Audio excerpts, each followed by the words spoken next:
Hacer graffiti forma parte de mi vida, lo veo en todos lados, en sitios abandonados, en trenes, en calles, en lugares oscuros.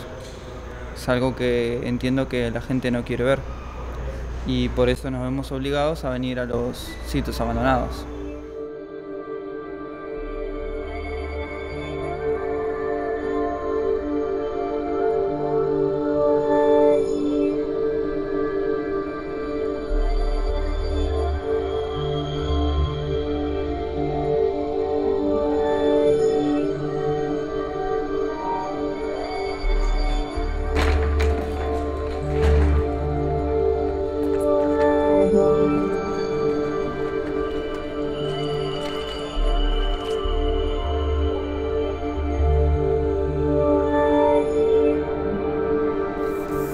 Alguien, no sé, que venga la policía o cualquier tipo de cosa que te puede pasar si te pones a pintar en medio de la calle en un sitio.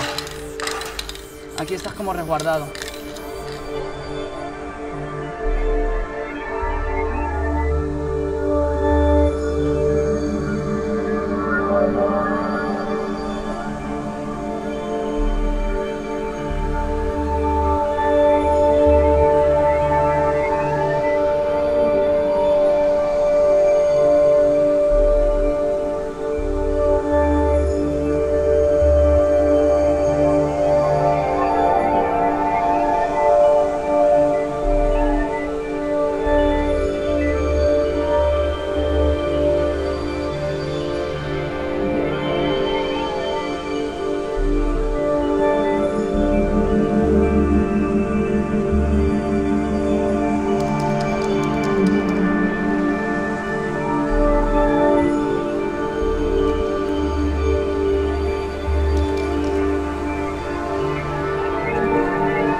Para mí el graffiti es publicidad personal, donde cada uno puede intervenir de la manera que más le guste.